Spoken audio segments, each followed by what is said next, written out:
nerds. As we're back, 6s and 7s round 25 preview. Coming at you, a weekend of footy, some ups and downs, some, I don't know, what are they called? Weird performances from some teams, some standout performance for some players. Before we dive into it, how's me weird mate here on a Monday morning or a Sunday night for you in beautiful France? Good, brother. Good to see ya. Yeah, What's weird. going on? I could say I'm in a weird mood right now. Why are you in a weird mood? No real reason, just one of those moods. Not a bad mood, not a odd mood, just a weird mood. They're ready to talk weird footy talk. Are you growing your hair? Yeah, I'm growing it out, actually. You like it? How long? No, I won't grow it heaps long. I might just grow the middle back a bit. You know what I mean, Toddy? Try something new, mix it up a little bit. Is that because you're receding, or? That's one thing I'm not receding. I got a few greys, which more than I'd like at 36. Do you still dye it now that you're in France, or does the sun keep it brown?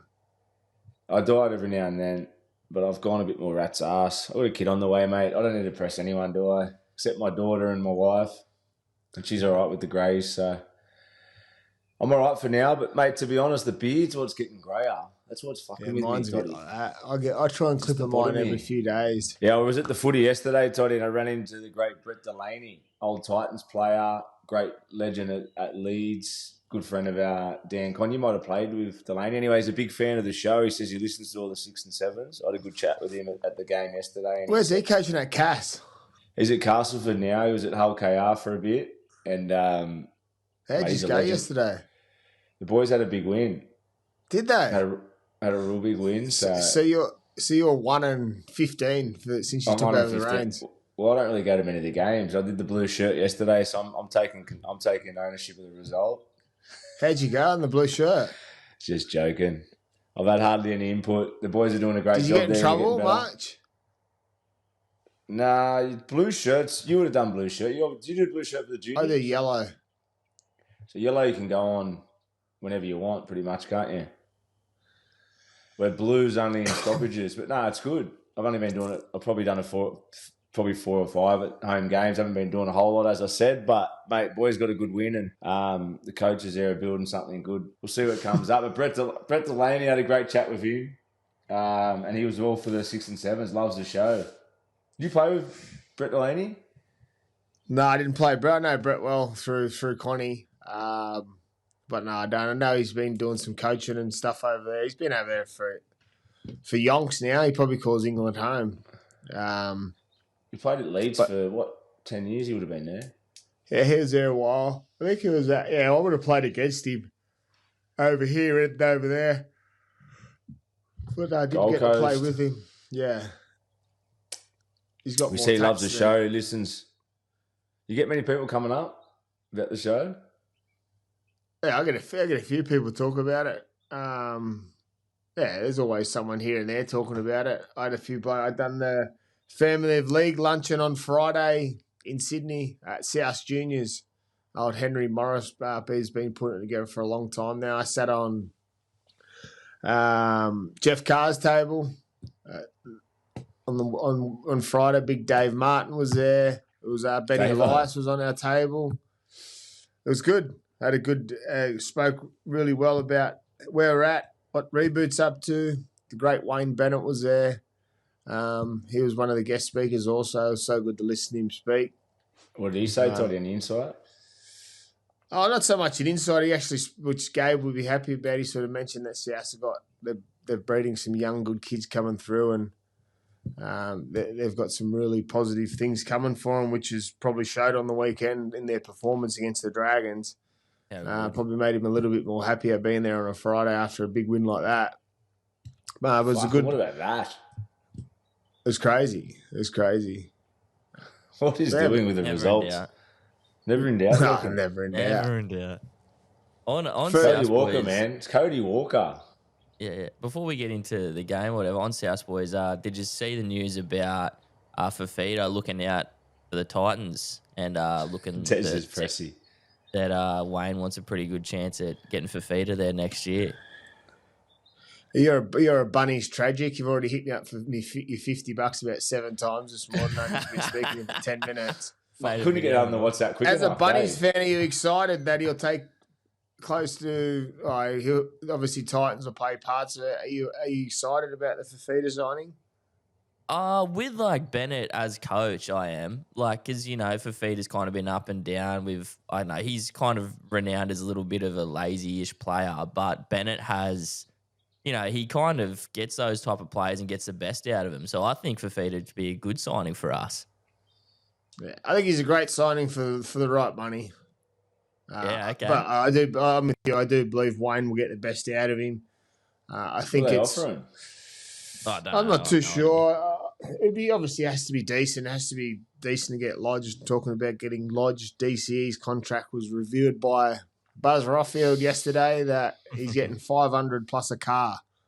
It obviously sent the Triple M boys into a spin, asking how's it possible. He was offered 750. He went off. Yeah, well, absolutely went off, and probably rightly so. But at the end of the day, the deal's been said now.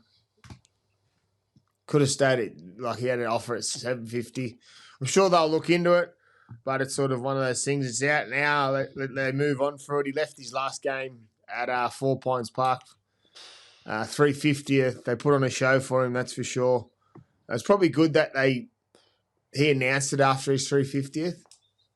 It's probably timed really well from probably himself because he'd sort of announced the deal himself on Channel 9.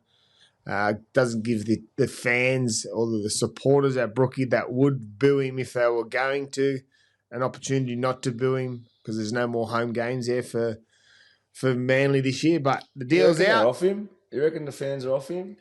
Or you reckon it's just media talk? They would be, eh? Some definitely would be.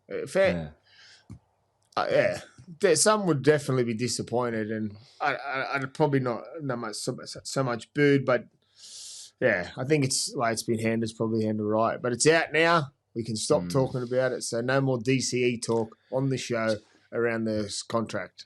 So it's done, like it's signed. Obviously, the Triple M chat about the figure, but does that mean it's signed? Have they come out and said it's signed? I'm not too sure. Innuendo about what the price was. I'm not sure if he's put this pen to paper yet, but wow, it's close. To be continued. To be continued. To be continued.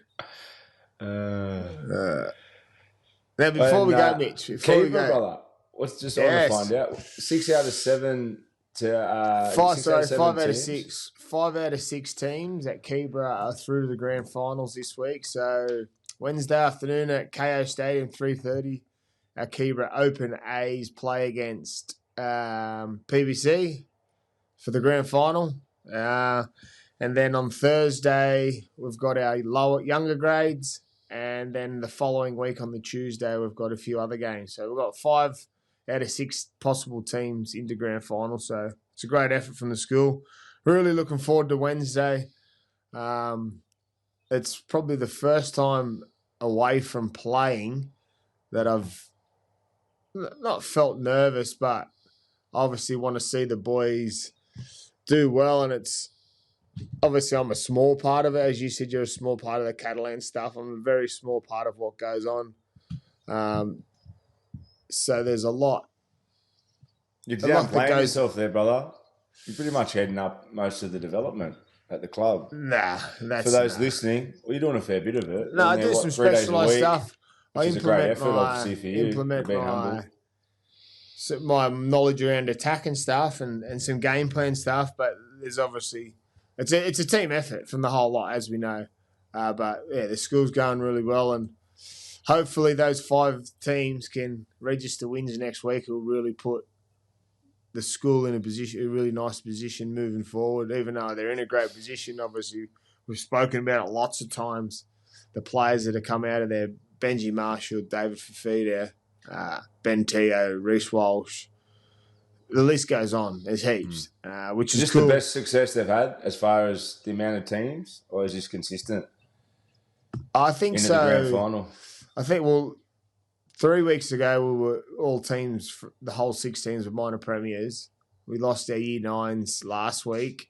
But I think it definitely would be. Hopefully they can go on and win them. As you know, the success is measured when you win the big dance, and that's next week for them. And I'm really excited for them, and hopefully if they win that, you go on to play a national state title and then a national title, hopefully. So yeah, so a few more games left for the boys, but it's been really cool. I've really enjoyed doing it, and as we both know, Mitch, you've come in there a few times and seen how it all happens and what goes on there, and it's a cool environment, and it's just so exciting to see where some of these guys in the Opens will go with their careers once they leave school. Some great players there, isn't there? Obviously, the program there, you can tell how successful they've been. As you said, come in once or twice when I was staying at yours, and the system's next level for school footy. It's crazy where the school footy will go with the growth of the NRL the next few years. Obviously, Keebra, or the big schools in Sydney, Westfields and Patrician Brothers, these type of schools. But, I mean, it's just going to keep getting bigger and better, isn't it, with their development and their coaching? Well, I guess it's great, great to see when you actually go and watch at that level. If you haven't gone to one of those type of schools, you don't get to experience the level of professionalism. It's pretty crazy. Yeah, well, you look at the Warriors v Titans Saturday night. It was a packed house crowd. Probably 70% of the fans were Warriors fans. On the Friday at Captain's Run, the New Zealand team had 5,500 fans watching them train at their new establishment. So they've got an academy out of Coomera here on the Gold Coast. The Warriors do now. Wow. And 5,000 they said there was 5,500 Warriors fans at the Captain's Run the day before launching their new academy that they've got here in Queensland, which is cool because it shows the game's growing. We've got a lot of Islanders and Polynesian New Zealanders over here in Australia. A lot of them kids are filtered in through our teams. You look at the success, or look at not so much success, but you look at the schools. A lot of them are Islanders, Polynesians, New Zealanders, and it's the big part of our game. So it's smart from the Warriors, I think. It's scary because obviously a lot of those kids that are going to other clubs and stuff like that, they'll probably push their way more to lean to go to the Warriors because obviously that's where they come from. It's their home team. Obviously, another they're based team in New now. Zealand. Another team in New Zealand, you reckon? It has to be with the numbers. Like when you mention it like that, the amount of obviously the Kiwi sort of infiltration, Islander infiltration on the Gold Coast, even in parts of Sydney or big parts of Sydney, but New Zealand, man, fuck. Imagine if they get two teams there. Numbers wouldn't be a problem. Like, I mean, if we can expand the game in Perth, where there's no rugby league, surely another team in New Zealand's going to be a success. Yeah, that's right. Yeah, I think they can expand the game there for sure. It's just, yeah, the end time will it just depends. Hey, I guess the thing is, how many teams are we going to have? Where's it go to? As in for the amount of players, like as in no, like keep growing. The competition. How's the competition keep growing? We're going to have to at some point turn it into a pools, like 3 different pools, 4 different pools, east, north, south, west. I don't know. Like you can't just play everyone. Yeah. Well, I always thought like the NBA has conferences, like you might need a conference competition. You might need different things. You can't have them playing if there's 20. How many teams they got overseas? When you talk about conferences, how many sides would they have in the pool though? They must have 25, 30 teams. Because we'd be far off. Sure. We'd be a fair way off putting in pods. 30 teams in the NBA. Yeah, well, there it is. And I can't see us expanding that big in the NRL. No, but no, I'm just saying. But even when you got 20 teams, if you play everyone twice, that's 40 games of footy. You can't have 40 games in the regular season. No, unless they're doubling up, triple up games. But New Zealand's wouldn't surprise me if a team goes there. What do you mean triple up games? Then there's 60. Play everyone. Play some teams more. I don't know. You know what I mean? Yeah, but then, I don't know. Yeah, that's they do the that same in thing. Super League. Super League, you'll play some teams 3 times, and they've got less teams. Yeah. it's not ideal, but Yeah, who knows? instead of playing Who 40 knows? games, I'm not good at maths, so I can't work it out. Way over our pay grade, Mitch. Way over our pay grade. Before we dive into round 25 review, there's 3 teams that can still make the top 8. There's one already in there, is the Roosters, and then you've got the Dolphins and Manly sitting just behind them.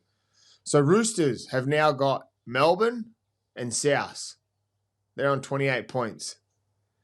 The Dolphins and Manly are on 26 points. Dolphins have got Titans and Raiders. Manly's got Dragons and Warriors. There's 3 teams now. Roosters in the box seat on 28, but do have to play Melbourne next weekend without Sam Walker. Obviously, Melbourne's going to be out without Harry Grant. Then they've got their game of the season for South at their last game of the year. So it's a massive game. The Dolphins are on 26 points. They play the Titans this weekend. And then they play the Raiders the following week. They've got to win both. So they're a chance of going. Well, it just depends how Roosters go. It's going to come down to the last week. So say if Roosters get beat by Melbourne this weekend and Titans beat Dolphins beat Titans. I don't know how the for and against is look. I didn't actually get that far. They're even on the same points, but obviously Dolphins have leaked a few points. But Manly play the Dragons this weekend. Then the last game of the year, they play the Warriors. Can't write Manly off. There's a race to the top 8. There's a race to the top 8. I like it. I mean, it's not whether we like it or not that it changes reality, but I like it in the fact that we've been talking all year around a lot of these teams. And when I say I like it, I think it's deserving because a lot of these teams that have been lingering at 9, 10, 8 are all sort of, in my opinion, worthy of a final spot because they've all been inconsistent. Probably could put the Roosters out of that. Roosters over the last 6 weeks have been a more consistent side than the Dolphins and Manly. But over the course of the year, I reckon it sort of ended up for the fight for that 8th spot is pretty fair on season form, and it's a good run home. It couldn't have worked out any better. Obviously, the top sides are pretty solid. Warriors, for me, will obviously go into them a little bit later. Their halves impressed me on the weekend. It's sort of given them a bit of shining light if they can secure a top 4 side. Not sure how far they can go, but they're a sleeping giant. But, yeah, the top 4 is pretty solid to me. But, yeah, I think, from my opinion, what a showdown. And any of those sides are worthy. And obviously the Tigers are a mathematical chance if they win the next 2 games. Fuck. All these teams they had it too. They had it. Fucking had it. Oh, sorry, no, they're not. Yeah, it's just it's madness. So the Tigers won on the weekend. Because a lot of teams. If the Tigers won on the weekend, they would have gone to the 2 points. They would have been in the race as well on the same points as Dolphins and Manly. Or they 2 points behind. Yeah. They would have been on the same points. They would have been. Yeah. Fuck. That's crazy. Yeah. Yeah. So that is crazy. So that spins me out. That spins me out because I thought they were a mile off. Doesn't feel right, eh? But the old Parramatta Eels aren't too far behind either. It's what about that? It's one of those things when you obviously it's never nice finishing the season out of the top 8, and they'll have a laugh on it last night about Cowboys be Mad Monday soon, and they were talking about it. So these teams will sit there and go, "What if?" Because some of the other teams are way away from it. They're not even a mathematical chance or anything. These teams are a bee's dick away from playing finals footy, but it's all in their hands. Like the Roosters on the weekend could have obviously got that. The Bunnies, the Dragons would be sitting there kicking themselves. They get beat by 40 against. What are the Dragons on? That's what I was going to ask. Teams, they were on 22 or 24. 22 points, 13th. So they had won 22. 22. They would have. It would have put him in that mathematical look again. Yeah. But it's one of those things that you just look at it and it's like, oh, well, if I won this or I won that. But now, for these three teams we've spoken about, it's in their hands. Who's your pick, Toddy? Who do you say? Like, do you see Roosters falling out of that? Nah. You'd be tipping Roosters to hold the 8 spot, wouldn't you? No. Well, I like Roosters to hold their 8 spot, but losing Sam Walker hurts. Going to Melbourne this weekend. True. Obviously, Harry Grant's out. There's talk Jerome Hughes will be back. Oh yeah. So that means Wishart would go to 9.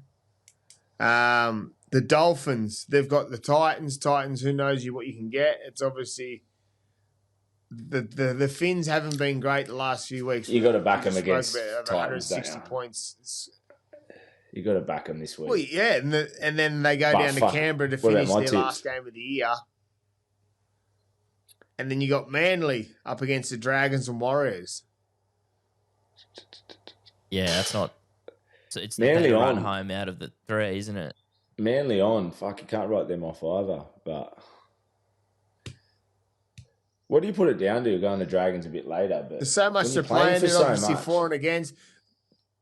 When you're playing for so much, the for and against is going to be. It'll come down to for and against. Yeah, well, Dolphins for and against has got to be fucked. It's a massive game. 60 points in 3 weeks. That's not. No, but they've scored heaps of points in that period. They scored 160 or 180 in three games, so their for and against will be okay. 180. Yeah. Well, they had that period where they lapped 3 teams by 60. But they are the bipolar team. As we just said, it's in their hands. We are here to talk about it. Let's get right into it. Round 25 review. The first game of the weekend was the Bunnies 40 over the Dragons 0. And this is a big kick in the guts to me. I'll send you your 50, Gabe. I was confident the Dragons were going to win. Obviously, I was worried about Cody Walker coming back, the way they played the week before. So there was question marks around. But did I think it would be 40-0? No way. No fucking way. Unbelievable, eh? What a joke. Jai Gray. And then Gabe, the little flea, goes and puts a story up on Instagram, brings up odd wounds. I don't sleep all weekend because there's video surfers of me doing the bubble over the weekend. Like, it's the disrespect.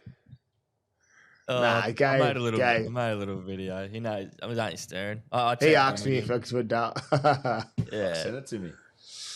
Let's break it down. Like, I just want to break the one down time. The shimmy whoosh from Munro when he got through and Munro's just stood Gutho up. Mate, it was unbelievable. Mate, no, it was 95% completion. Talladega Nights. Yes, 95% completions, 2 errors the whole game. The whole game, 2 errors from a team that's been dropping the ball every fucking set. It doesn't make sense, does it? But it was an impressive game. Cody Walker on after 25 minutes. He's obviously the difference. He had his hand in everything. Like, you talk about the South season with Latrell and Cody. Cody plays 60, 70% more games. They're potentially in that sort of top 8 battle, in my opinion. That's how good he is. I fit Cody Walker. Because it just shows that he just brings everyone else. 100%. Like, it just goes without saying, but just everything he does, it's a big call what I just said, but I reckon that he's that much of an influence on that group that he would 60, 70% of footy this year, he boosts his team close to the top 8. And he did it last week, and then he did it again this week. When he comes on, he just opens the whole field up. Him and Latrell, Cody Walker, Campbell Graham, all fit. Jai Arrow fit. Cam Murray's a big one too, yeah. Cam Murray fit. Yeah. Cam Murray fit. There's 7 players we're speaking about that would be in any team's starting lineup. And you can just put the one, putting Cody Walker back in, and he's making a difference. Without them too, it's been a big, obviously the stuff around with the halves, obviously Latrell in and out, but let's just go into Jai Gray. What do you do there? Does Jai Gray get to a point where he's behind Latrell in their best 17 that he goes and signs a big deal somewhere else? Is it getting to that point? Because without Latrell, with a full strength team, we sort of spoke about it before. Can he play in the halves? We sort of all agreed that it's probably not the best fit for him with his size. I'm sure he'd do a steady job there, but his influence at fullback is out and out where he creates the magic. It's just as he looks somewhere else because he's not going to get a start there with Latrell. He's an out and out superstar. He definitely would. Does he go somewhere else? He'd definitely have to be thinking about it, and his managers and clubs would be pushing to try and sign him. But I guess where does he go? He'd fit in at any club. Like, I mean, the only thing is there's so many good fullbacks in the game, isn't there? Yeah, but is he a starting fullback at any club? Let's go across the board now. I think he could beat out the Sharks. What, in front of Kennedy? I'd put him in front of Kennedy personally. Nah. Personal decision. I wouldn't put him in front of Kennedy. If you went through all the teams then, Toddy. But you're half here talking about he should be in front of Latrell. Yeah, well. No. I'm not saying he should be in front of Latrell. I'm not saying he should be in front of Latrell. I'm just saying the conversation is the fact that he's so good when he plays. He's been the difference for them. I'm just saying if the ball's in his court, he's not going to sit around and play as a bench player or reserve grade next 4 years while Latrell's rightly so the man there at South. But I don't know. I would honestly look at Latrell at 6 again. Wow. Yeah? I don't hate it. Well, I just see they're the 7. Who's the 7 they got? Who are they going with next year? Obviously, Dodd's leaving. We got the young Ashton Ward was good. Ashton Ward was man of the match for him on the. Killed it. Ashton Ward was man of the match for him on the weekend. They've got Humphreys, Cody Walker next year in the halves with Ish Ashton Ward. Yeah, so I don't know. It's probably Cody's last year. It's one of those things, but at the moment, Cody's probably on his last. You'd think last so, year maybe or close to it. Yeah. So all of a sudden, do they, like you said, do they blood? They can't get a 6. Jack Whiten's at the back end. He's probably got a couple more years. Do they blood Latrell into 6? Jai Gray at fullback. It's worth a discussion anyway, but fuck, he had some impact for him. He's a busy player. He's in everything, isn't he? Well, he's busy. He creates quick play the balls. He's obviously not a big body, so he doesn't dint that way, but he's hard to tackle. He's hard to handle. He's always through a gap or half through a gap, so he creates that play the ball. He's obviously pops up anywhere. You can't put numbers on him on one side because then he'll bounce the other way so quick. So it's a completely different look, but I just put it back to Cody Walker being back there, the confidence they get from that. Completing at 98% is crazy. It's hard to beat anyone at that game, even if it was the Titans complete at 98%, they would probably win the game. Over our second game of the weekend, which we all tipped would be a game of the round, it looked very similar to the week before when Panthers played Melbourne. Come down to a very similar situation. The Raiders 20 over the Panthers 16. And like I said it last week, probably sounds like a broken record, but if this is what finals football is to go from, we're having a crackle final series because this game had everything. Unbelievable. Obviously, your man Ethan Strange was unbelievable. Penrith up 16-6. They don't normally get chased down very often in those situations, do they? But you look at Canberra, we spoke about it a bit. Canberra's come from behind nearly as much as they've been in front to win games this year, which is a credit to them. And I think we spoke about it once before, what a good coup that is to win a grand final. Like, just the confidence to know, regardless who you're playing, that you can come back in any situation, whether you're up by 12 or you're down by 12. But yeah, they were great. But Ethan Strange, obviously that moment at the end was just fucking... You won't see that ever again, will you? Golden Point, Weeks, Strange. He had his hand in the try earlier. Looked like Laurie Daly, just big and strong, but... The try he scored when he come from the sweep because he obviously sits left side of the field, and they play a lot out the back to KO Weeks, and they had Weeks deeper, and then Fogarty holds it up for his little 5'8" to pop off his right shoulder. Pierce Carney like. It was us. It was like us, actually. Mate, he's just... It's a good player, he's going big body. He's going leaps and bounds, Ethan Strange. It's obviously there was speculation. He's definitely got his ticket to England. You can't 100%. Excuse him. Yeah. I'm excited to watch next year with this new half coming through. I actually ran into his dad last year. I think I mentioned it up the Central Coast. And his old man was saying the combination he had through the juniors with the other kid, Ethan Sanders. With Ethan Sanders, said they were dynamite. So you can only imagine them going upwards over the next couple of years. But he's just the way he moves. He's got everything, hasn't he? Vision. Well, he's strong. Game, plays with tempo, big and strong. But play with tempo. He doesn't play. He doesn't play above his needs. He doesn't try and do different things. He sticks to his guns. He's got things in his tool belt that he uses. He doesn't go away from it, and they're working, so he doesn't need to either. He can run, he can pass, he can kick. He's strong, but when the game's on the line, he steps up. He's always there, like the one around where Fogarty comes off Fogarty. Other week he scored a try coming back under. So there's set plays for him when they're struggling to get points or they need to chase points, and he comes up. Because he can do it with his body. Because he can do it with his body, can't he? Like you said. Yeah. Physicality is such a big thing, isn't it? Like if you're a half who can't run and use your body, you're limited, aren't you? Where he can fucking run over blokes. It's like Brad Fittler, Laurie Daly, yourself. But it's true in big moments, those bodies, it makes a difference. But you picked it, Toddy. Especially back in the crystal games. Ball. We talk about the crystal ball. You spoke about the middles for Canberra. I thought they caused them that much havoc. Offloads, the second phase. I spoke about Canberra's pack probably being better than Penrith. I think at the end of the day, it came out on top, didn't it? I thought just the second phase that they play with. I thought their little wins with the way they run the ball, it ended up getting them the result in the end. What I like about Canberra is, and I'd love to be in the inner circle when they're down 16-6, what the message is coming from. Obviously, we speak about Tarpany, Fogarty, what they're saying. It would be interesting to see, like, it's like there's no panic mode anymore. It's like, okay, we've been here before. We've got to do this, and this to get it back.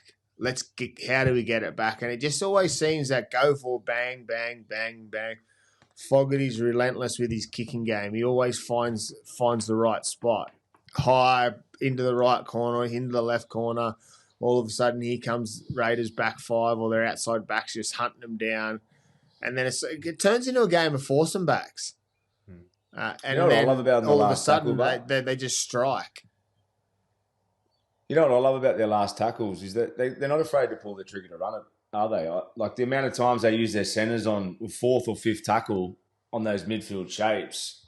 Like you said, if you've got the ability to be able to go long with a pinpoint kick, then you can adjust to a winger that goes back early. I know all teams talk about it, but they seem to do it they never miss the mark and they do it well. Like when they go to their edges, they dent you. And they got speed, they got power. And it's always clean. You know, some teams where it's not sort of part of their makeup where, you know, shifting on fourth or fifth looks a bit uncomfortable. When Canberra go, they go. And it's obviously the players that they've got that they can use their speed, but they've got a great balance. Is Big Red Corey Horsburgh a chance of going to England at the end of the year? He has to. He should have played Origin. Yeah. He's been so What's good the go for there? I don't know. What's the go there? Yeah. I'm not sure what the go in Origin was. It's hard to talk about it because they won. So they would say, where's he fit? But he's been – they've just got a great dynamic at Canberra. We speak about Ricky Stewart and success and what he's building down there. They get back to Marley this week. They lose Savage. So Jed Stewart will hold his spot, which is rightly so. But just the messages that I can give you, Ricky's given these blokes during the week about how they can play and what they need to do. So there's belief there. But it was a massive win. You obviously feel for Penrith. You're sitting Penrith there. Are on, Cleary's sitting there. Penrith are on. Oh, mate, they're on. They're on. And that's the thing. Like, losing these games the last 2 weeks doesn't mean jack shit to them. Because they know that if it doesn't hit the upright, they win the game. If Harry Grant doesn't take a dive, they win the game. There's and I know it's all if, but they're in the box seat to win that game. They had won the game pretty much. All right, let's go into it then. Let's go into it, Toddy. So the top three teams, Canberra, Melbourne, Penrith. Raiders. Yeah. Sorry. Canberra, Raiders, Melbourne, Storm, Dogs are the top three. Raiders, Storm, Storm. Dogs, Warriors. Yeah, I was just going to go. Yeah, well, let's add all of them then. I was going to maybe leave Warriors out just for now. If you think Bulldogs, Canberra, Melbourne, Penrith, you think about Melbourne and the Bulldogs game, Stephen Crichton scores with a minute to go. Scores are even. The week before, Penrith lose by a field goal, losing the dying minutes to Melbourne. On the weekend, the Canberra one. Like, there's a bee's dick with all of these teams. Where do you reckon the advantage for one side over the other, and what's it gonna take for one of these teams to win on the big day? Is it luck? Is it bounce of the ball because it's so close? Experience. Or is it experience in big games? In big games. And that all falls to Penrith. Points to Cleary for me. Points to Cleary, points to Melbourne, Munster, Hughes, Grant, Pappenhausen, points to them, points to Penrith. Well, points to a lot of them. That's the thing. It points to a lot of them. Obviously, Penrith, it points to because they've won 5. No one's done it better. If you throw in all your money you got and you have to bet on one, of course you bet on Penrith because they've done it. The only thing with Penrith is, and I saw it on, I think Joey mentioned it on one of the shows I was watching today, if Penrith fall out of the top 4 and have to do it the hard way, Joey was saying he didn't believe that they'll be able to do it. It's a fair argument. I'm not writing them off by any means. I think they can. But it is a fair argument because without that week off, I don't know what the stats are for people that have won grand finals. I know everyone can define the history books, but there's not many teams, unless they've had that week off, or not many teams have been able to win first semi, second semi, major semi, grand final, like with all that fatigue. So that's where the bets are against Penrith. If they finish in that top 4, how can you write Warriors finish 4, lose week 1, they get a home semi week 2. Dangerous. We'll get the Warriors soon. I'm telling you, they'll make Tanner Boyd and Harris Tavita started to play well on the weekend. If they can fucking aim up, they're a dark horse too. But yeah, it was a great game of footy. The game of the round was the Raiders Penrith, and I think it will continue to be like that. We've got some juicy football yet to come. I think we just spoke about it before about the 3 teams racing for the 8. I think the importance of the last game of the year for Roosters Bunnies is going to be massive. It's always a bell ringer. They're talking about Latrell. We'll be back for it. The next game of the weekend was the Storm 20 over the Bulldogs 14. This was another cracker. It was anything. It could have been anyone's. As you just said, Crichton scores a minute to go. Scores are locked up. We go to a shootout again for both teams. Penrith Melbourne the week before had the shootout against Penrith. Could have went that way, but it didn't. So the score was 20 to 14. You can't change it. All you can do is talk about it and how you get better from it. But what did you think of this one? Normal culprits. Wishart and Pappenhausen both scoring tries. But they look dead set identical when they score. Like, if you didn't have numbers on their back and with the blonde hair and all that, the way they move, they're almost identical. Just speed, power, strength. But I love watching Wishart play, just to go on to him. I think he's a fucking great player. You talk about players if they were behind a certain starting spine, like he's obviously not in that starting spine at the moment. He'll walk up start to another, a 5'8" spot or a fullback spot in one of the other top teams in the comp. But he's just a good footballer. He runs the ball. He's tough. He's got great ruck recognition. Every time he's played, I've never watched him play an NRL game when he started in the spine and played bad. He's been a standout. Always gets a try. Always assisting. But yeah, he was great. Xavier Coates again. You'd almost talk about putting your money on anything that's guaranteed. Fucking Xavier Coates getting a try for Melbourne's just becoming an easy bet these days, and he was on it again. That try at the end is obviously the controversy with Crichton. I tend to think it was a try. I think it was a try. They talk about the grip and not trying to... I remember a try I scored one game and I went to video ref. It just made me think about it because when I was watching the try, I was like, how they've changed the rule. And I did the same. I lost the ball and on impact, I went and put it down at the last minute. I didn't have my hands around it. It wasn't re-gripped to put down. And it was a try. No try. No try. I've seen some That's like the that worst. that have been tries. Yours was no try. Yours was no try. His wasn't. His was a try. Really? Who knows? I'm just trying to cause an argument, debate. But there and wasn't. The Dogs still if the ball bounces, I understand. But for me, you re-gathered it. But anyway, wasn't to be. But you can't split these two teams. I thought Galvin was good too. Just before you go on, I thought Galvin, he had a heap of runs. I think he had about 15 runs for the game. Obviously, it was more live ball, but I thought he was busier. Both halves from both sides run the ball, but I thought he was busy, which was a good sign as well. Yeah, both games, both crackers, Panthers, Raiders, Dogs, Storm, both crackers footy. It just shows, like I said, that the final series is going to be crazy. It's going to be so tight. It's just like there's not a class where you're going to go, okay, they'll win, they'll lose. It's just so even. It's so spread out that it's anyone's competition at the moment. And we've just spoken about, and there'll be so many different people asking the question, well, who's got the upper hand? I reckon a lot of people are going to say Penrith because what's gone on in previous years, but it's just so unknown. To throw a little curveball, I think that if you're talking about what you expect and then a dark horse, the Dogs are the dark horse out of all of that four. Obviously, because they're not spoke about probably as favourites as much as Penrith, Canberra, Melbourne. But the thing with the Dogs and why I say that, I reckon there's room for growth. They had the real good performance a couple of weeks ago, poor performance a week before this. They fell short on the weekend, but it could have gone both ways. You know, they're the ones with better the than anyone, Mitch. teething problems. There's still 4 weeks off the big day. So if they can find their mojo, like they're in the fight better with than all the top everyone, teams. and everyone knows this. You've got to have a bit of luck and a little bit of things go your way to win a grand final. It doesn't come easy for any team that's going to be in the top 8. And the Dogs, all of a sudden, miraculously could put it all together on grand final day if they make it. They're a chance. They've got players that can do 100%. it. Over to our next game of the weekend was Mitch's cheddar. So you got egg in his face. Was Manly 58 over the Dolphins 30.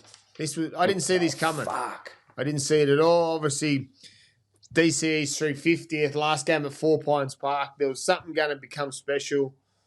And it didn't all come from him. It come from all his other star players. But I didn't see it. I thought the Dolphins I didn't think they wouldn't have been my cheddar like yours, but I didn't. The same as what we spoke about the Bunnies and Dragons. I didn't think. Who was yours? Hang on a second. This Who was kind yours? of a scoreline. Oh, Dragons. Yes. What are you laughing at?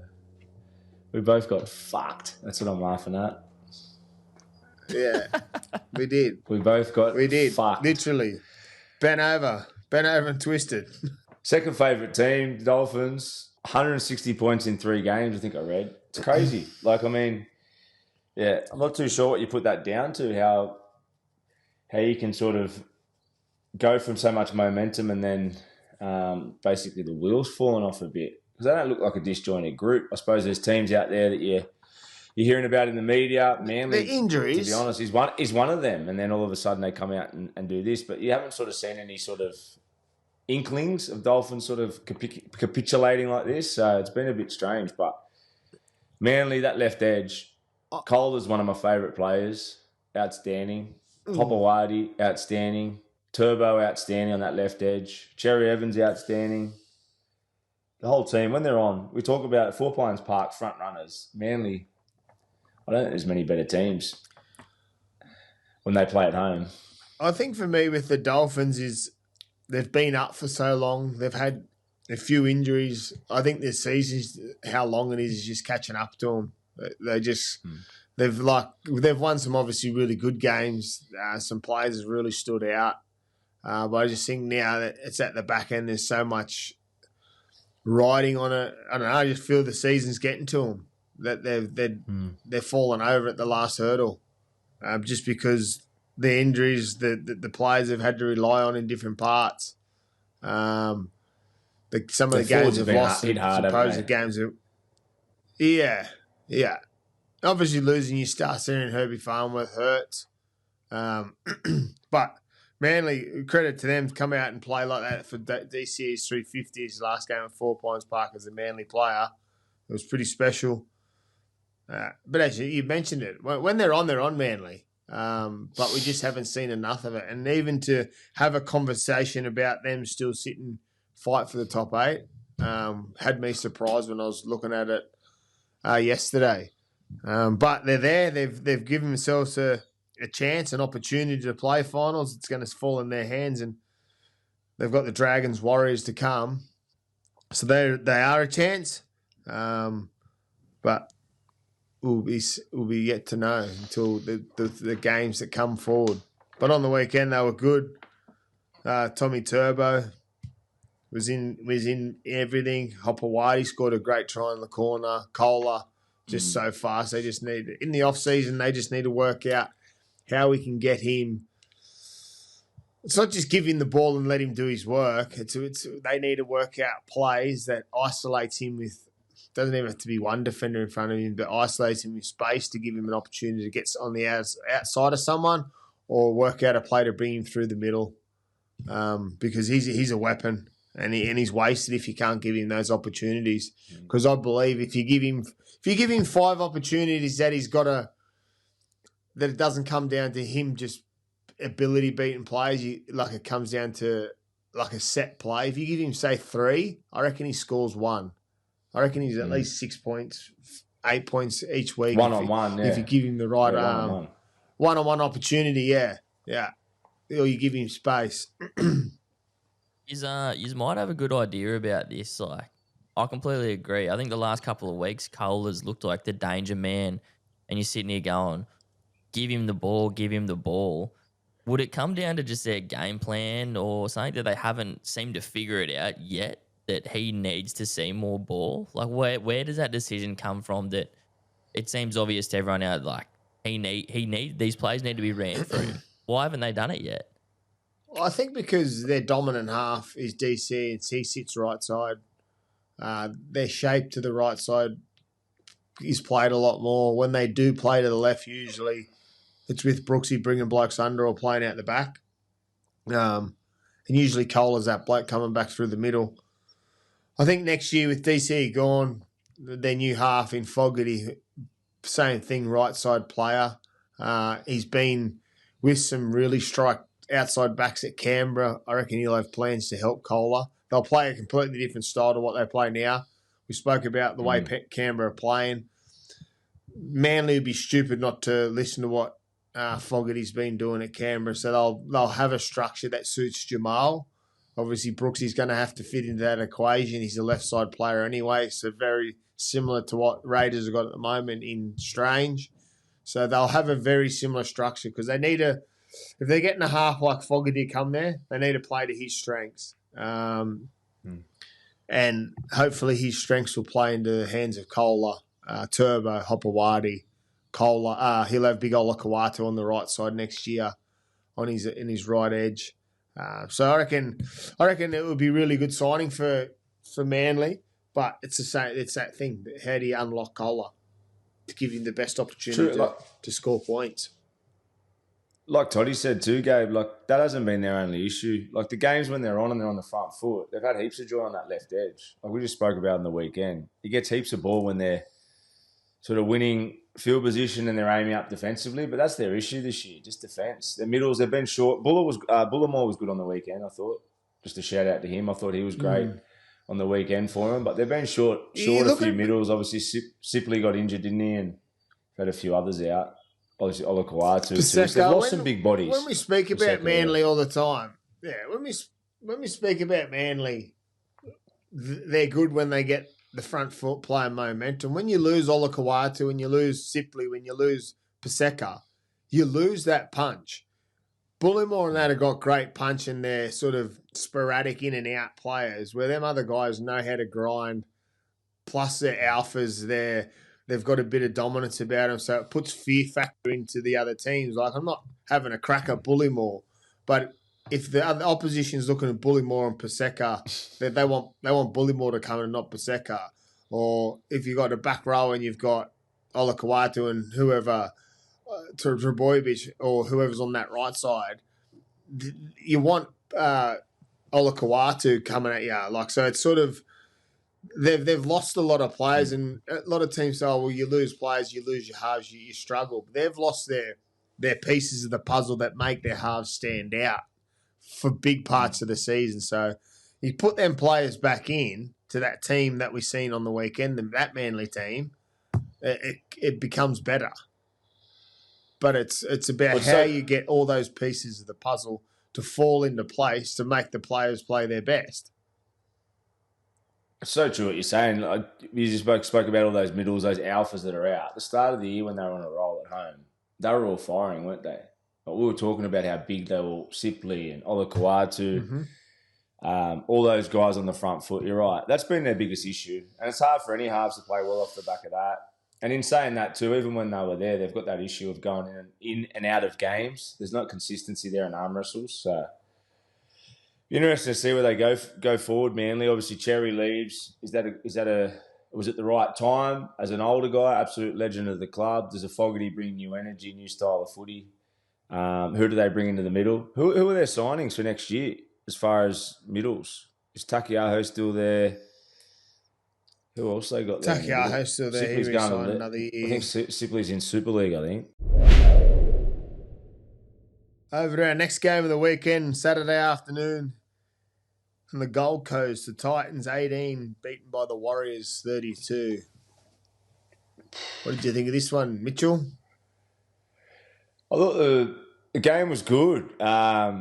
Warriors, I thought, got back to a good style of footy. I thought Tanner Boyd and Harris DeVita really combined well. They ran the ball at the right times, had a hand in a few tries. I thought Harris DeVita was really good, especially on that left edge, setting up a few tries.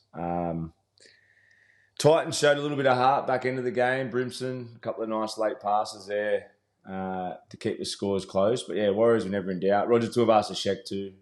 Thought the Warriors controlled a lot of the sets, put a lot of pressure on the Titans, making them kick out of their own end. And Roger in open space, not only just him, all his mates out the back there, fuck, they're good.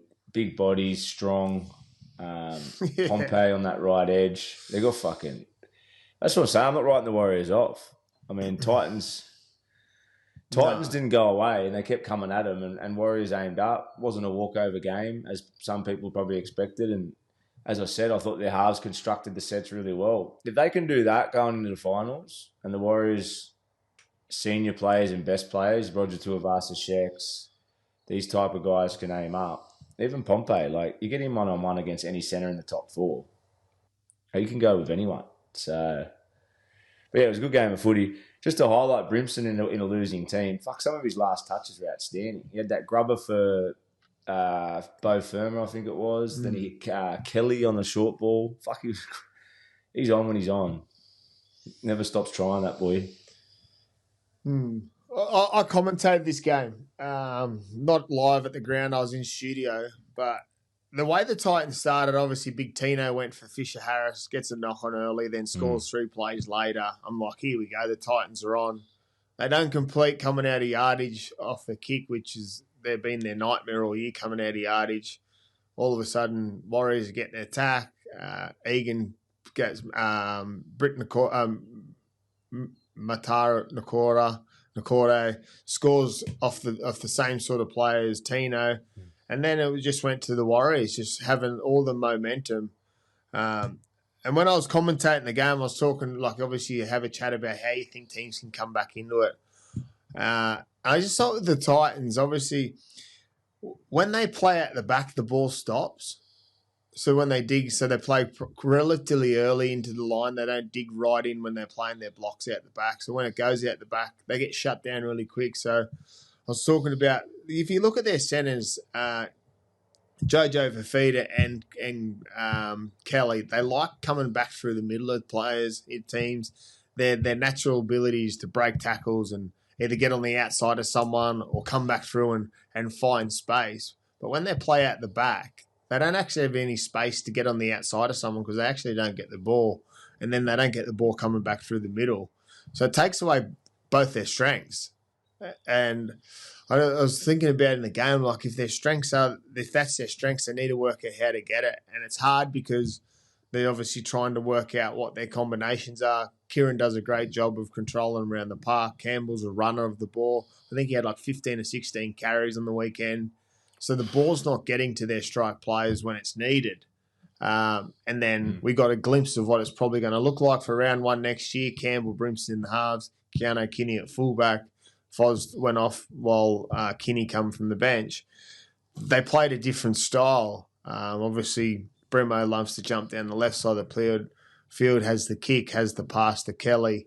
But for me, it's not always about attack for the Titans, it's their defence. And when you've got a fullback in the half in the front line, like he's going to be a half. I think Campbell's going to be a great half as he develops, and he gets a lot of time and repetition in that position and understanding when to run, when not to run, how to kick, and just how to game manage. That will come in time. You can't just put sprinkle dust over and say you're a number 7 because you're wearing number 7. You have to play like a 7. It doesn't work that way. You need to do repetition.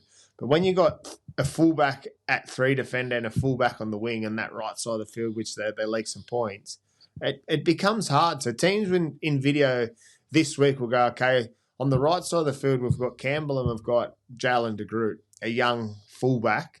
Hasn't played a lot of first grade. His tendencies to bite because he's feels pressure.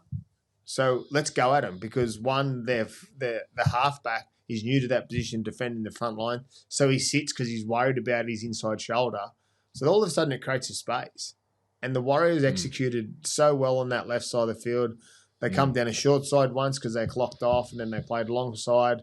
They kicked in beyond that side.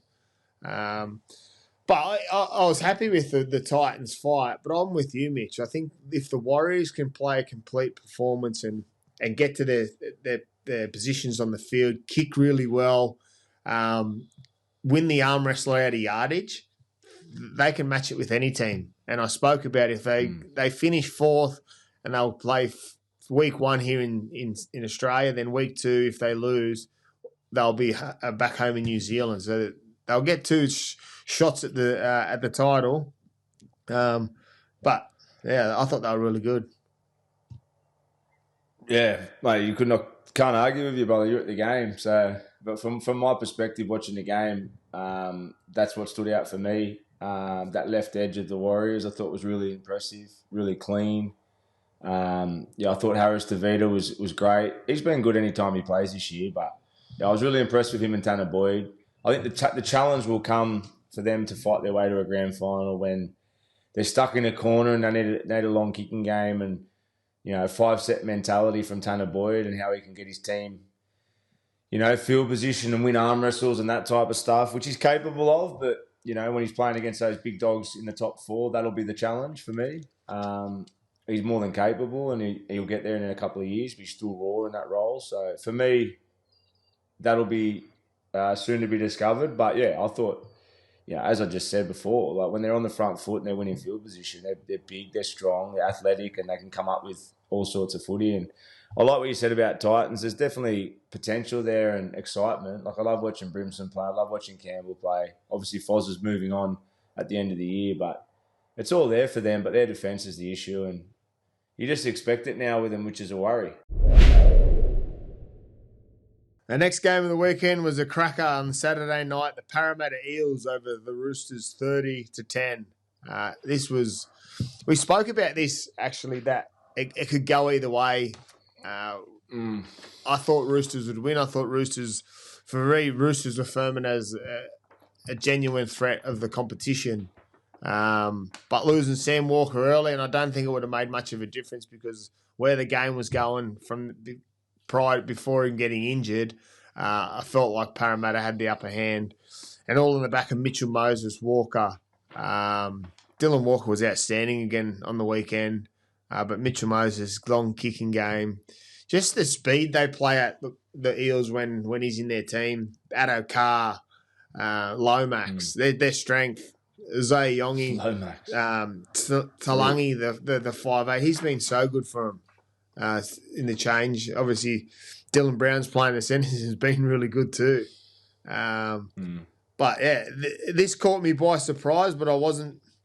It's a weird one. It caught me by surprise, but I wasn't surprised if it went either way. And Parramatta showed that they're a definite improving team and a team to watch definitely next year. Rolsey, I thought Rolsey's improvement and what they've got from the Eels this year has been outstanding. Yeah, it was a great game from Parra, as you said. I think we spoke about if Mitch Moses can have a 10 out of 10, they're every chance, and he pretty much did. Individual try was outstanding. How good was that little grubber, Alfie Langer? Like, just he's got the best balance, Mitch. Like when he's on and what he's grown into. We speak about him all the time. May as well give him another rap. But he's got the long game kicking. He's got the short moments. He can play second receiver, third receiver, first receiver. Got even like we just said that instinctive magic as well. He's just a freak. Such a good player. Moves across the field so quick. I thought Matt Dury was really good too. You spoke about Dylan Walker in the middle. I thought Matt Dury was great. I thought he added a lot of passing game and created as a link man there in the middle alongside Dylan Walker. But yeah, he's playing a good style of footy. Roosters, Chooks couldn't have played it any worse for what they were after. As you said, what was at stake? Losing Sammy early days obviously is a killer. And then 50% completion. You can't beat anyone at 50% completion. And a Parasite that completed well and ran them around. I think that was a big thing. Para, as you said, Mitch brings. They move them around. They move them around. They hit you from everywhere. It's great coaching, whether it's Riles or Nathan Brown there or whoever's behind or Mitch himself. But they've got a great ability to, as you said, move you around. So you're fatigued. Big packs are fatigued. And Mitch knows when to kick at the right time too. So you're worried about, you got to defend the full field, but then your wingers have also got to worry about early kicks. So you can fuck with the defence, and that's what he does. They put so much strain on the middle defenders from the team they're playing against because they play to a spot and then they get Walker out the back to a half, and the half hits an early back roller to the other side. Same position where they just laid a line, but the same position on the next part, they lay that line, so it's moving their middles around so much, but they're not actually getting attacked, and then all of a sudden they come back through the middle or they're moving laterally, so then that's when Mitchell Moses and that have their joy. But he's it's the that difference. 4-man, isn't it, Toddy? Yeah, their 4-man gets targeted. Yeah. So when your 4-man gets engaged into a tackle, the A defender slides over across to the other side. To A defender on the short side. So you got a middle now defended on short side. It just pulls their middles apart and makes it difficult to work with. But for me, the Eels, it's obviously that another team that will look at the end of this year and go, what if we have Mitch the whole year? But I just want to give a rap to Moses because when we spoke to him on the potty at that time, when we had him on it as our guest on the potty, talking about like him as a footballer, where he sees his growth in his game and what he's been doing since he's been injured, what he's excited about this year. And I've been watching it closely because we've got the luxury to sit in front of him and him actually not come up with his flaws, but come up with his improvement where he thinks he can improve as a 7. And it's fucking been so evident, the things he says he was going to do and what he's worked on. Like, it's been so evident. And he's still in a great spot of his career. It's exciting and scary of how good he's going to get at his game over the next few years because he's now got an understanding of he doesn't have to always play fast and erratic. He can actually tempo and slow it down a bit. So it's going to prolong his career longer. So he'll have more joy moving forward. Obviously, a young team at Para will get the fruits of that, of him being good at his game. Obviously, he's always been good, but now he's getting different layers to what Mitchell Moses can do.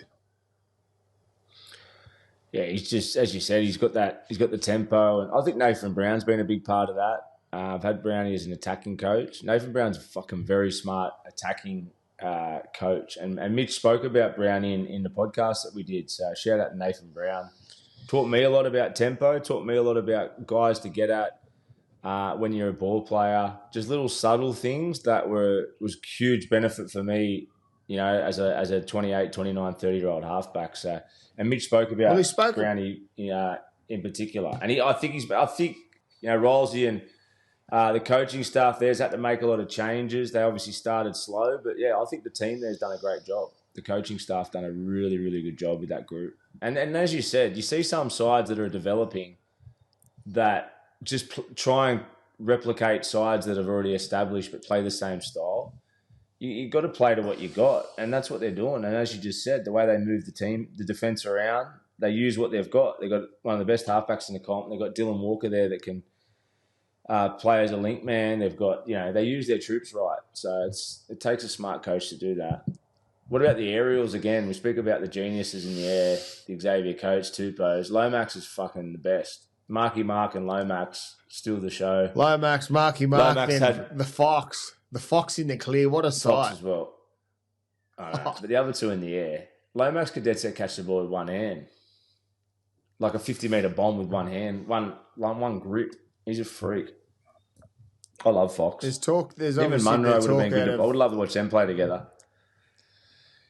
There's talk out of Para and obviously out there all over the weekend that Lomax is really, really pushing the interest stakes on rugby union, Rebel 3 R360.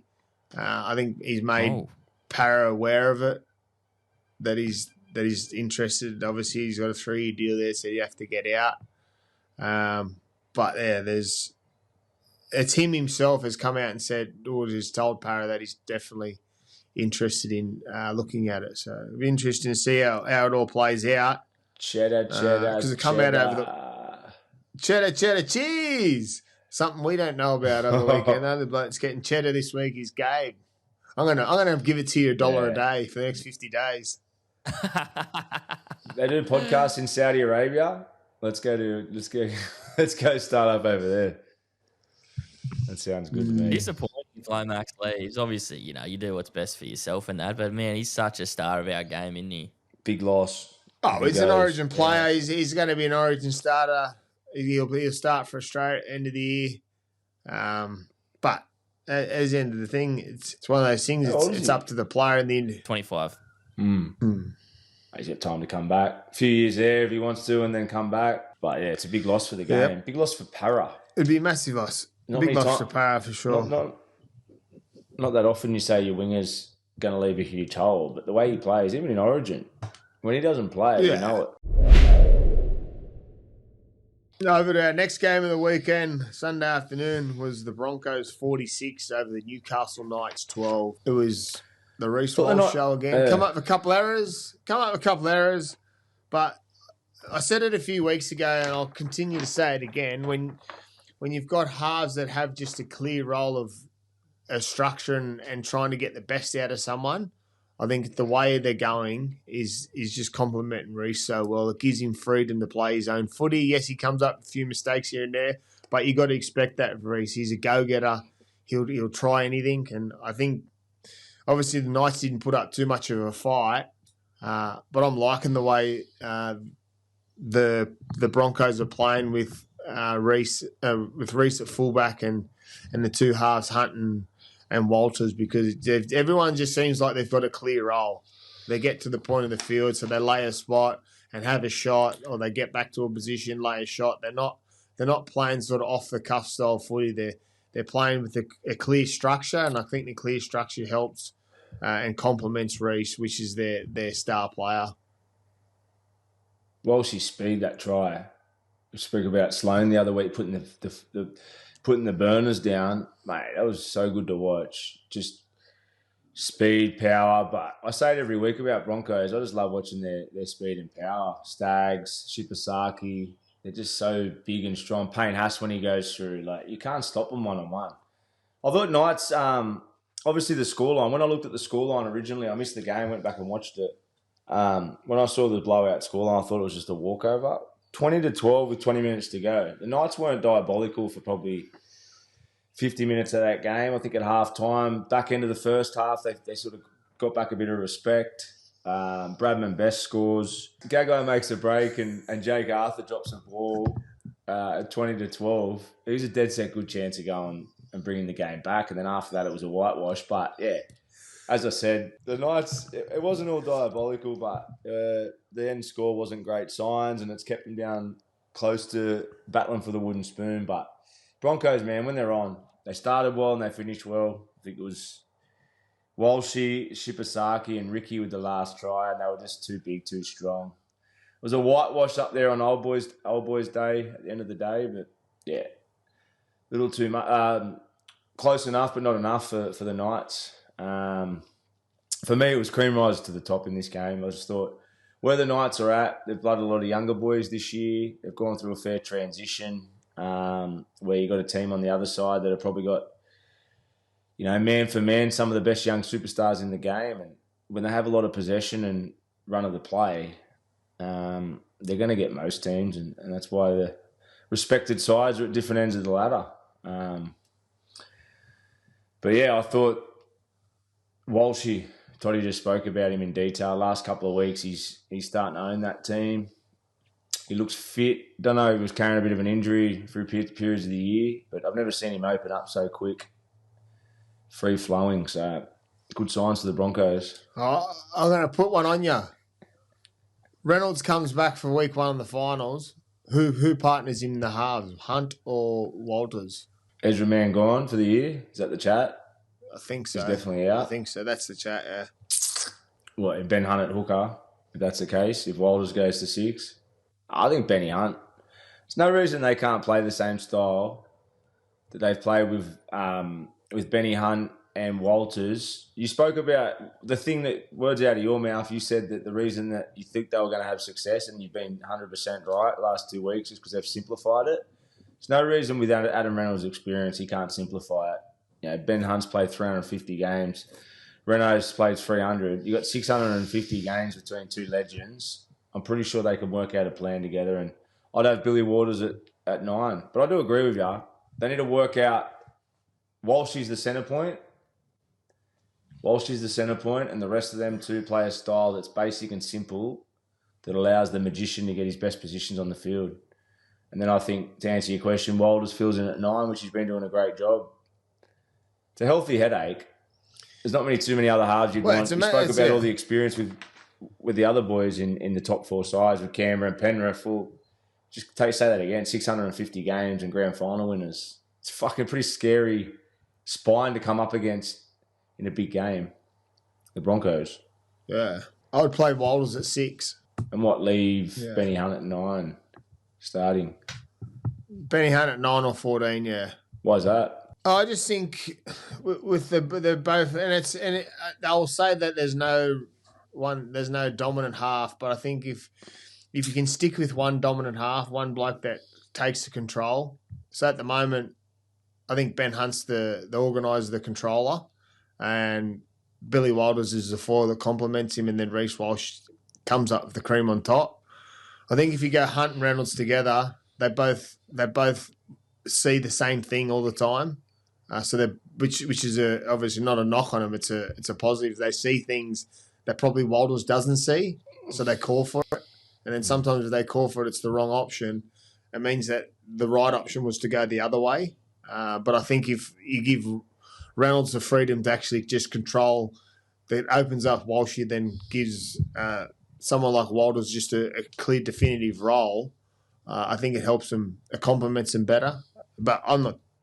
Either way, I think it will still be okay. But I just think the way they're playing at the moment is complementing them.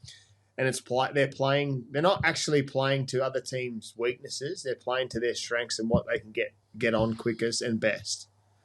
So they're not attacking other teams' weaknesses. They're just doing what's good for them. And what's good for them is good for Reece Walsh. And what's good for Reece Walsh is wins for Broncos, I reckon. Over to our last game of the weekend, and it was the most exciting game of the weekend. There was more points than any other game. Was the Tigers and the Cowboys. Cowboys 34 over the Tigers 28. This could have been anything. There was some outstanding tries. The try just before halftime from the West Tigers was unbelievable. I want to give him another rap, and it's not Tyrone May, the big brother. It's the centre. He's been outstanding since he's come back.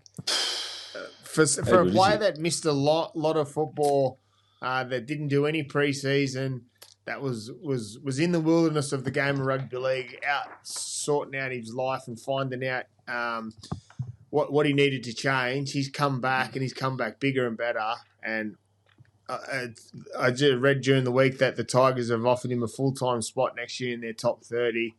A full preseason next year. He's a representative centre. He's an origin centre in my eyes. 100%. He was outstanding. I think Taylan May's 100% a rep. Mate, you go to his success at Penrith, he's just a natural player with no fear, Taylan. And, like, he's that type of guy. He's a pretty scary stand-up sort of dude, Taylan. He's got no fear. He plays like that. But as a footballer as well, fuck, he's so natural. He's fast. He's quick. He's got fucking unbelievable instincts. It's why he had all the raps on him at Penrith and he delivered. He's won comps. For what he's achieved in his young career, 100% he's a rep player. And you've got to think about it too. He's come in off hardly any training. Like, he's come out of basically doing most of his own training while he's been out of the game. So he's missed the 8-week preseason. Most fans might sort of think guys can get fit quick. You lose a lot when you don't do a full try preseason. 12, 16. To come out of the game, it just shows how natural he is. But that left edge is deadly now. He's missed a lot of footy. But he's missed a lot of footy. A lot of footy. It's not just the preseason he missed. He missed the start of the whole rugby league season. The game gets quicker. The parts he missed, he's come back, and he hasn't missed a beat. Fucking good. Him and Taruva over there on that left edge. Losing Dewey hurts the Tigers. Losing Dewey hurts, but then Fainau's and Luai's combination was outstanding again. Obviously, Buller at the back, Taruva. But then you talk about all them because what a try. It sounds like they're winning, and then on the flip side, you get the Cowboys, Drinky, Dearden, Cliffo played well. But Drinkwater and Dearden, they're the best competitors. They just don't give up. They continue to fight. They don't just keel over. I thought the punch from Tom Malolo on the weekend, his first stint, then second stint, created the momentum and the havoc for them blokes to play. And we speak about how the Cowboys get so much joy when they're on the front foot. And Tom Malolo created that for him so much on the weekend. And it showed when he was on the field that they had their joy with points. Yeah, their pack. Cohen Hess has obviously been good for them as well over the last few weeks. But like you said, when their big boys aim up, it's no different to Manly. They're very similar to Manly in my eyes when they're on the front foot. They're hard to beat. They've obviously got a bit of a weakness in that arm wrestle type stuff. They struggle to hold teams to low score lines, which sort of hurts them. It's hurt them throughout the whole season. But yeah, with Nene there, he was great again. But Drinkwater for me, I've said it, I think it was on the last show, that for me he's the best non-rep player in the competition, and I stand by it. He's been one of the best players. I don't know what he's ranking on the Dally M's, but if they had won more games, he has to have voted nearly every win they've had. Obviously him and Dearden, but he's fucking been outstanding and took it on himself. 3 tries in 5 minutes they had. Tigers had it down pat, and it was just the Drinky show. Purdue on that left edge too was dangerous. Burns dragged the try, but they just it was a good game of footy though, and I was hurting for the Tigers. Just, you know what I mean? It was just, it would have been nice to see. It would have been a nice feel-good story if they could have got that one. As we said, the story of confusion. I thought they were fucking gone, but then all of a sudden 3 or 4 wins in a row, and then they're back with a chance to play finals, but not to be. But yeah, I thought they were great. Plenty of potential there. I think Taylan May's a huge in for them. We just went on about him for 5 minutes, but if they can lock him down for a 4-year contract, they can get Dewey's just locked in for another few years. Hopefully Buller's locked in for a few years. If they can start to get get Kai Pierre-Paul's next year. It'll be good for them in the back row. They're probably lacking that sort of aggressor on an edge, especially in defence. But yeah, if they can change the culture big time over the off-season defensively, which Taylan Mays and these type of guys bring because they're aggressive, tough people. If they can infiltrate the joint with defence mentality players mixed in with the X factor that they've got, you say it every year with the Tigers and you hope and people have been saying there's potential, but they really do have something that they're building. I like the style. I think if they can go through the tackle a lot. I like the lines they run. with Benji Evans as coach. They I think if they can go through the they're off silky with their season hands. and pre-season getting shit, go through the off season, pre-season with to get rid of the tag, the poor Tigers, like. Go with the improvement of what they've done. We're the new Tigers, not the poor Tigers. It's got the wooden spoon for the last 3 years.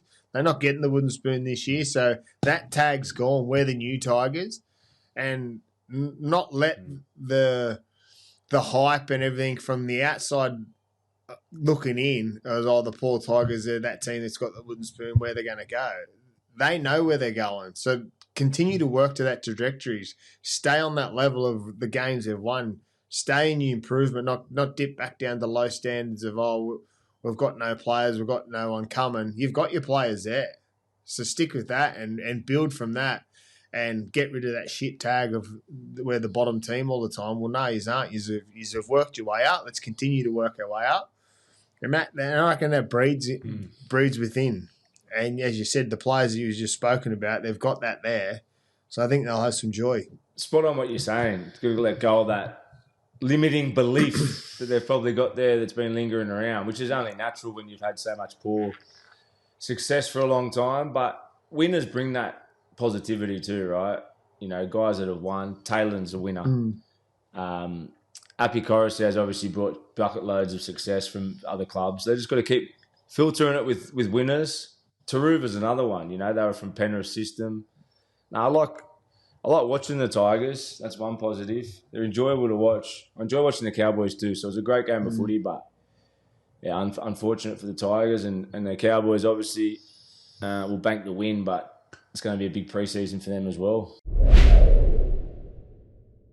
So round 25 review is done and dusted. Shout out, footy nerds.